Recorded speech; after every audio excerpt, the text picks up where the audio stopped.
Guys, Kev here, and I like small knives and I cannot lie. So I want to talk about small knives. I have slowly shifted my preference to smaller knives. I've been into knives for years now, hardcore for the last 3 or 4, and I would say I started with just a regular size knife, like 3¼ to 3½. I did get into some larger knives as I went along. Like I loved the Liang Field Duty, which is almost a 4-inch blade for a while. I've had big knives like the Evo 2.0 and stuff like that. And I've just slowly sort of figured out that I really like a sub 3-inch blade. Now, I'm perfectly happy with a 3¼ inch blade to 3½-inch blade. Some of my favorite knives are the Divo Knives Buzz. This is 3.3 inches. The Stout is 3.3 inches. The Growler is 3.3 inches. So obviously, I like that size. The Berg blade Sweeney is a 3½-inch blade, and this is probably my favorite knife this year. So, you know, I do like larger knives. Some other knives I have that I love are the Gunslinger Jack from Jack Wolf Knives, the Vero Engineering Synapse, 3¼ inch blade on that. You guys get it, right? I'm not sure if the microburst is sub 3 inch. I think it might be just over 3 inches. We can take a measure here. If I can find my measuring tape. I got stuff everywhere on this desk right now. Yeah, right. Oh, man, it's close. It is very close. You could argue that this fits into the category. It's right at 3 inches. Let me see. Where's the pony at? Because it might be dead on with the pony. Yeah, the pony's a bit smaller. Pony is coming in at, I don't know, 2.8. This guy's coming in at 2.9. It's still sub 3 inches, so I think we could go ahead and add this guy in. Because, again, if you compare it to, like, the F5.5... it's going to be pretty neck and neck. It honestly might be, it's a little bit, damn, it's close in the blade length there. I was trying not to add another one to the table, but there you go. This is the Tempest Knives Microburst. Fantastic knife. I believe you can actually still get these from Tempest Knives. So if you go to their website, I believe it's tempestknivesus.com or tempestknives.com. I'll link what I can down below. This is a Blue Damascus limited edition version, but they do have some micarta versions, I think, and maybe Stormtrooper versions available. But, man, one of the most comfortable knives this year. Definitely top contender for budget knife of the year. Just melts into my hand. Really good everyday user. Casey is killing it over there at Tempest Knives, and we need to get him some more love on the microburst. One of my favorites, and I love this Damascus version. So that's the microburst. I'm gonna tuck that over here. Since I was looking at it, this is the Pony Stout. It's the Divo Knives Pony Stout, one of my own designs with Colin Mason Pierre. And this is the premium version. It's a prototype from QSP. We actually just paid the deposit to get these into production this week. So hopefully we'll have these early next year. And this is titanium with some nice milling on it. No logo on the pivot there. You have a hollow ground S90V blade. See, it says S90V down there. And, yeah, you got a little bit more lock bar access, added some jimping. Anyway, you guys know the story. Forward finger choil. Very comparable, I'd say, to the microburst. Just a little bit shorter overall on the Pony Stout, but both have those comfortable choils and everything. Actually get a little more choil, I think, over here. But, yeah. Very cool stuff. Reversible wire clips on both. A little bit thicker over here, I'd say. Yeah. And this one is in 14C 28N, just like the original Pony Stout was. So that's cool too. So anyway, there's two. And then I have the F5.5 from Urban EDC. I'll link again what I can down below. I don't know if they have any of these available, but they did just launch their new model with Vox, the Becerro, which is a similar size. It's a little bit bigger in the handle. Blade is very similar, but it's more of a drop point. It just gives me a pit bull look. It's got a full forward finger choil and a flipper tab and a pear-shaped hole, where this has the pill-shaped hole, sort of choil that works great for me. No flipper tab. The Becerro has contouring. This does not. But I love this knife. This is one of my favorite knives, if not my favorite knife of all time. This is titanium with a hand-rubbed M390 blade. And yeah, just one of the best knives on the planet. Speaking of which, probably my favorite knife ever, or definitely my favorite custom. One of the longest tenured knives in my collection. This is the Trevor Burger Urban. Now, this is a custom Urban, and this is number 001. Right there. You see that? 001. I've had this guy for a while, and I love it. Can reverse flick that thing. Haven't carried it much lately, but I can say that for a lot of things. But it just never goes in the could sell pile. It's ultra comfortable in the hand. Honestly, I had a left-handed version. I actually had 001 Lefty. But I sold it because this just feels better. It really does. In my hand, I think because the clip is on this side, it just feels better in my hand. And I don't know if you heard that just now, but it absolutely thunderclaps out. The D10 on this one just happened to be a little bit better than that Lefty, and so I just went with it. I can reverse flick it left-handed. It's just a great carry, a great user, and Trevor Burger's just doing really cool stuff. I'm actually waiting on a slip joint from Trevor Burger. It's a little bit delayed. Looks like it's going to be here next year, but that's a custom slip joint. And man, just a really good small knife. And I wanted to talk about small knives because we were dropping the Nip last week. Well, actually, it's tomorrow for me, but this won't come out for a few days or whatever. So these may still be available at DVOKnives.com, WhiteMountainKnives.com, and TradititionalPocketKnives.com. And yeah, it just made me think I'm really loving small knives right now. Now, this is a micro knife. I mean, it's 2¼ inches of blade, 2 inches of cutting edge, but you have a full forward finger choil, and you can get a full 4-finger grip on this knife. I've used these for weeks on end and absolutely loved it. You can see some tape residue there. I just clean them up with KPL Knife Shield as much as I can. And yeah, I mean, even with the small form factor, you still get great action. Nice flipper tab, gives you good leverage, and you can reverse flick. I can even thumb flick sometimes. I gotta kind of wrist it out like that, but it works. Just, you know, for such a small knife, I feel like the action's pretty dang solid on it. But anyway, that's what gave me the idea for this video. So I just wanted to mention that. That is the Divo Knives Nip. May be available. You can check it out. But yeah, so that's the Nipper. Let's try to keep things organized here. Now, the one that's probably not as small as the others is the EXO here. Well, we'll see. So I just figured overall it would be a bit bigger than these. But no, yeah, it is small. It just happens to be a gravity knife. This is the mini EXO. Here's the Pony Stout, probably a better comparison. And yeah, it's actually smaller than the Pony. There you go.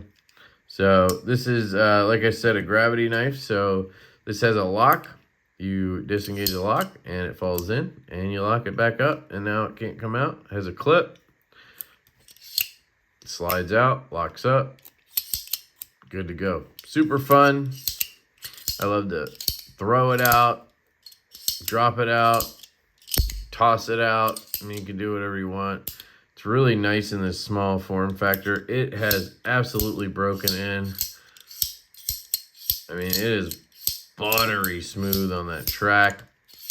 And of course, it does not lock up 100%. It's definitely rattly. Once you bear down on it, you're actually going to use it, which to me, with this knife, I'm usually doing this, right? Putting thumb here and then cutting through, slicing through something or whatever. It's pretty locked down. I mean, there's still motion, but it's pretty good. And then you just put it back. I love it. It's an anomaly. It's not something I normally would love, but I just do, you know? The only slip joint on the table, I guess I could grab the nip slip, but this is a prototype that we are working on. This is the slip joint version of the nip, so we call it the nip slip. This is a Kubi prototype. It is super strong on the spring. We have ones in the mail from QSP as well. Their rendition of this is on the way. And then we're just waiting on Concept to do theirs. And then we'll choose the OEM and see if we have to make any changes. I love these Kubi ones. Came out great. They're really stout on the spring, but man, is it good. Super comfortable in hand with that forward finger choil. This is the epitome of a micro universal knife because, you know, you could carry this probably in any country. And that's pretty cool. So, nip slip. But yeah, the slip joint on the list is the Kvist Blade Works Vanish. This is one of my favorite knives this year as well. Few of the ones on this table are. And I have two of these. I have this version, which is in this Bart's, St. Bart's pattern, topo pattern. This is a Blue Creek Knives exclusive. And I keep that in this black and blue ghost leather slip from Troy over at Northwoods Leatherworks. And then I have an absolute banger right here. This one comes in a ghost leather whiskey slip from Urban EDC. And this is their exclusive Vanish with Sagaha pattern milled in by Jacob himself on his mill. Very, very cool. This has the Blackwash. And these have a pretty light spring, especially after handling this thing. But it's solid. It's such a good knife. I mean, I've been touting it as one of my favorite knives this year for a while. And that reminds me, I need to do, I guess, a Q3 best of video. But we'll see if I get to that. It's just so good. It's in 20 CV steel. It was like 120 bucks. If they're still available, they're like $100 on his website in the plain Jane versions. But I love this Blackwash with the gold or bronze ano on the tie. And I just think it looks so clean in this slip right here. And I, of course, like the Stonewash as well. The only issue with the Stonewash is you can't grip it as well here. You have to kind of use that hole. But the spring is soft enough that it works. So there you go. That's the Vanish. I'll slide these down. And the one that kind of started this video, I said it was the nip, but it was really this. I grabbed this because it came in after I did a review on it. This is the Knives Shimo. So again, I'll link anything I can down below for you guys if you're interested. But the Shimo here is a design by Tiguas from Knives. It's got this really cool bark pattern. Bark pattern on the titanium. But I had this in, I reviewed it, and then I passed it around to other YouTubers. And I got it back, and I was just taking a look at it, and I was like, damn, you know, I really like these smaller knives. And just with good ergos, a small knife can really fill the hand, and that's all you really need, and that's all you want in your pocket if you're just using it for EDC and you're an Amazon box warrior like I am, right? You can actually remove this clip and put a filler tab in here. It comes with it. And then you can carry it in a slip or something like that, which is pretty dang cool. But this one's a front flipper. It's got this unique sort of front flipper design, so you just rest your thumb in there and then pop it back, or you can really get a good reach around on it. It also has that hole, so right-handed you can give it the old reverse flick. Very cool, crazy tanto blade and everything like that. Believe these are available from Camo Knives, so like I said, I will link it down below. Speaking of Camo Knives, probably my favorite knife this year, at least top 3. I mean, I've said that a few times now, I guess. You know, favorite budget knife, favorite slip joint / whatever. And then just one of my overall favorites this year is the Denka. This is another Tiguous design. It's the same designer as this knife right here. And it's from the same company, Camo Knives. Now, this one does not come with a clip. It has Moku tie or Timascus backspacer and what I call the thumb square, sorry. And pivot collar. Just looks really, really cool. Actually, I think that's just blue on the pivot there.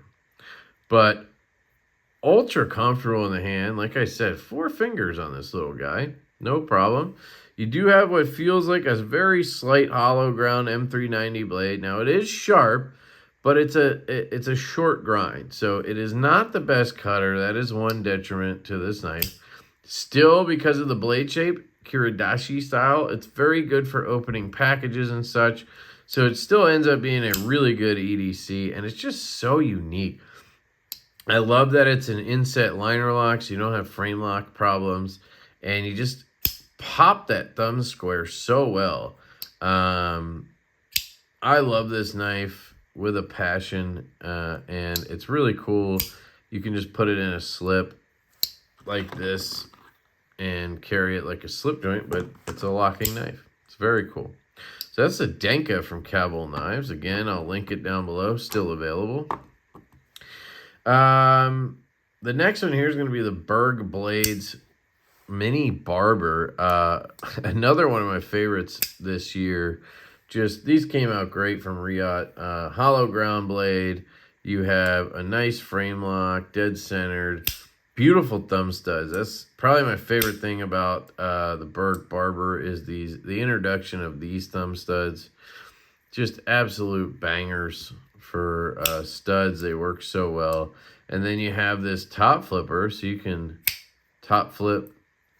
You can reach around, and again, you just have great ergonomics on such a small knife. Now, you don't have a tip. That's the one downside to this knife, no tip. So, you know, if you're going to get into boxes, you can still use that little tiny edge or tip right there, edge termination, whatever you want to call it, and it works. But when you're slicing, man, this is one of the most comfortable knives in hand. Just because of this swoop right here, the way my fingers land, it just is so comfortable to cut. I absolutely love this knife. Shout out to Matt over at Berg Blades. I did the review and I absolutely loved it. And I was trying to find a way to get one. And he was like, you know what, you could just keep that one. So that's how I got this one in the collection. And I really appreciate that. Matt's a good dude. And like I said, I had already completed the review. So my review is very positive. But that was before he ever gave it to me. Not that that would, you know, make a difference. But some people care about that kind of stuff.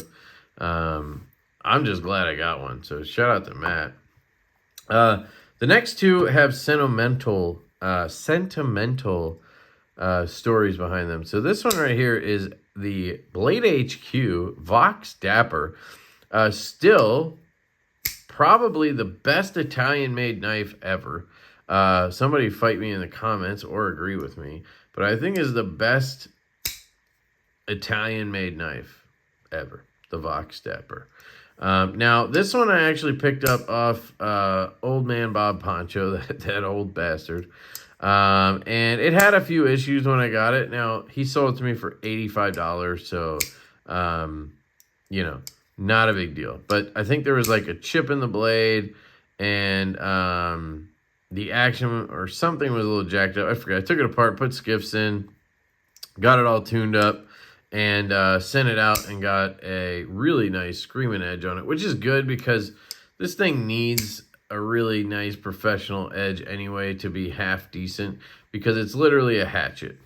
That's the biggest downside to the Dapper, is that it is stout blade stock. I mean, look at that. Look at that tip. And then it's a flat grind. So it just is a little bit of a hatchet. And it's not a great cutter, not a great slicer. For EDC tests, sure, you can get by and everything. I do not carry this. I haven't carried it in a long time. Probably carried it for like a day when I got it because I was excited to have one again. And you're probably wondering, well, Kev, what's the sentimental part of this? So the Vox Dapper from Blade HQ is still, I believe, the only Blade HQ knife to ever be released, which is interesting, sort of. I thought they were going down the road of, you know, what Urban EDC is doing, but they haven't so far. And that might be because I feel like they're related somehow to Arcform and Flytanium, and those guys are coming out with knives. I don't know.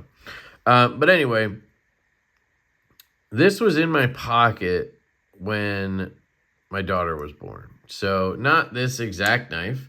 It was a natural micarta one. And I actually did sell it after a while because I wasn't really thinking. I also had a Sebenza with her exact birthday, down to the day and year, and I feel like such an idiot because I did sell that,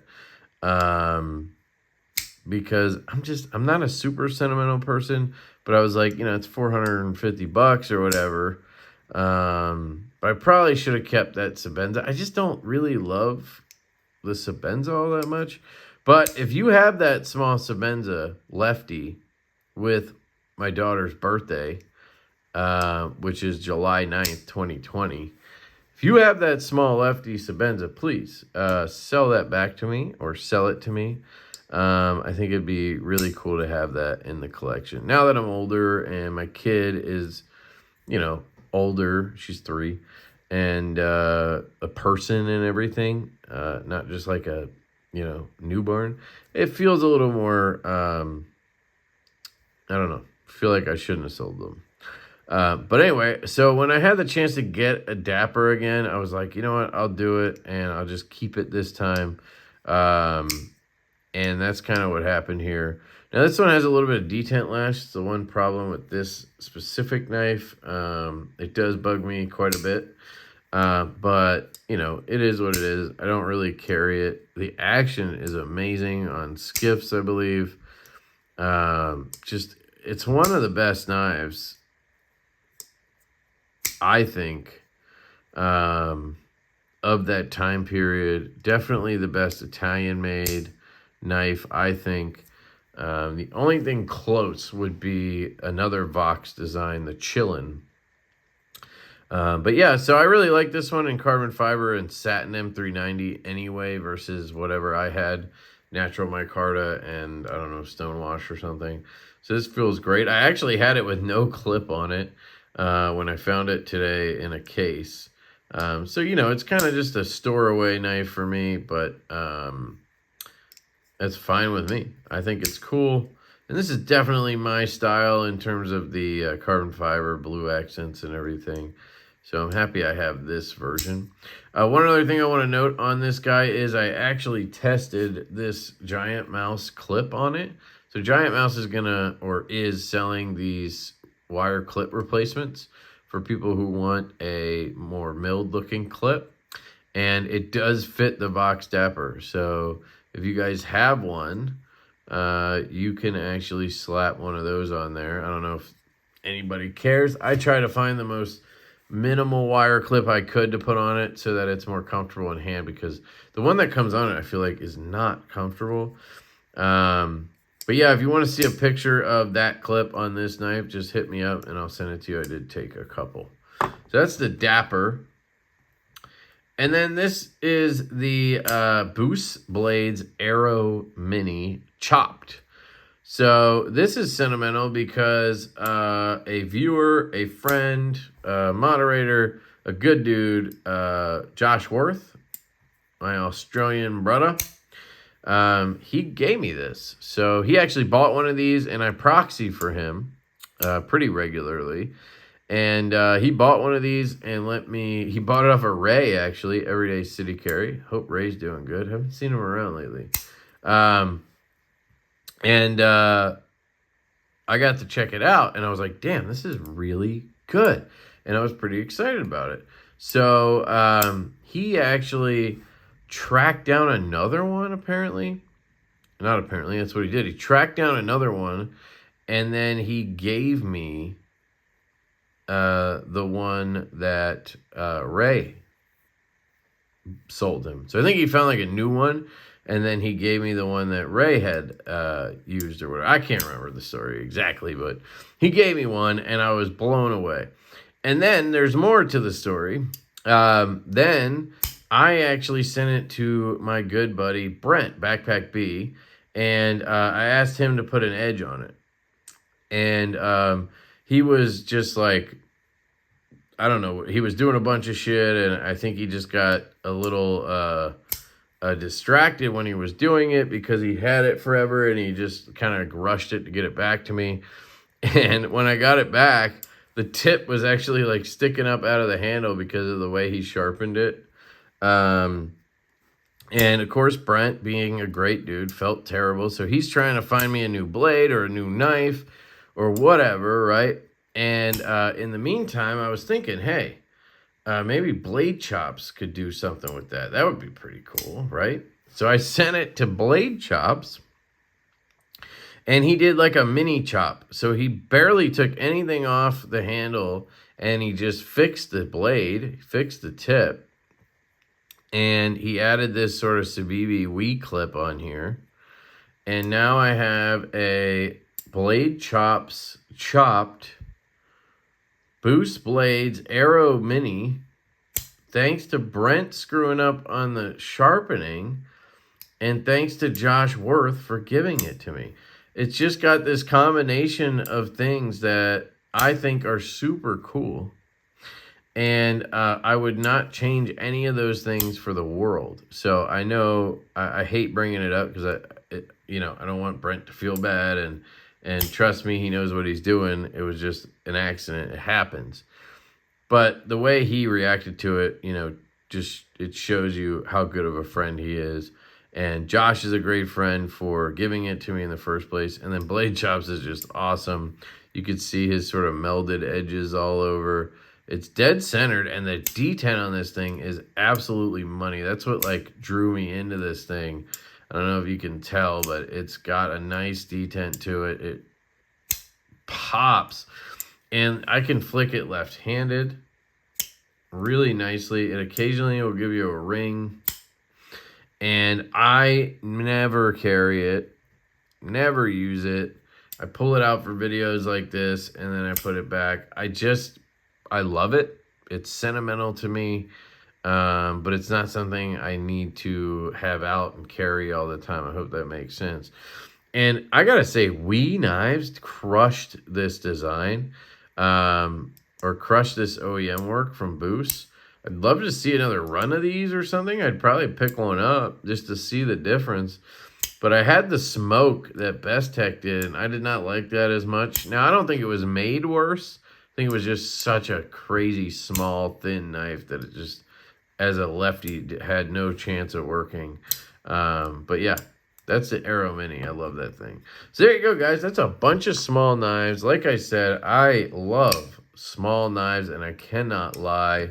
I've just shifted to that over the years. And I still like bigger knives. I have bigger knives. We will design and sell bigger knives.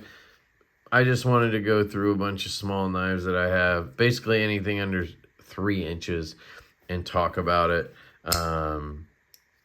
Yeah, so there you go. I will link what I can down below if any of you guys are interested in picking these up. There will be some affiliate links and discount codes and whatnot down there. So, use them up, help your boy out, and yeah, let me know which one of these is your favorite, or give me a top 5.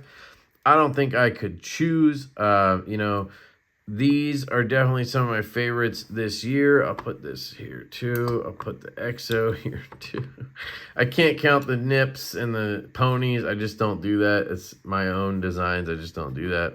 I had the microburst here. So these 5 would be definitely some of my favorites this year. Budget knife for me, probably the best one so far that I can think of is the microburst from Tempest Knives.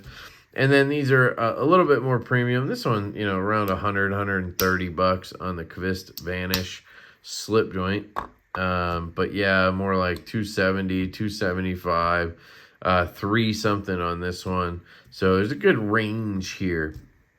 That's for this year. And then we have the sentimental knives in the Vox Dapper. This is the knife that like introduced me to Voxnez and really got me excited about his knives and ergonomics. And I've really been waiting for Vox to come out with another similar knife. Like I'd love to see a Dapper 2, or I don't know if I'd want it to be bigger, just maybe a little different or improved. Like if they did a V2 on this and had Riot do it, oh my God, I would freaking love that. Do a hollow grind, or just figure out a way to make it a little bit thinner behind the edge, but have Riot do this? Oh, I'd be shizzing my pants. So sentimental knives, and then, you know, just some knives I've had for a long time. Absolute bangers. The Berger Urban Custom and my Vox F5.5 from Urban EDC. So, yeah, I love you guys. I appreciate you. Leave me comments, hit the like button, subscribe. Follow me on Instagram at LeftyEDC. Really trying to push that Instagram a little bit because they are dogging me over there. And, you know, if you guys want to see more content, that's more where I do a lot of like shorter content and funny stuff, or try. And, yeah, I love you guys. I hope you have a fantastic day, and I will catch you later.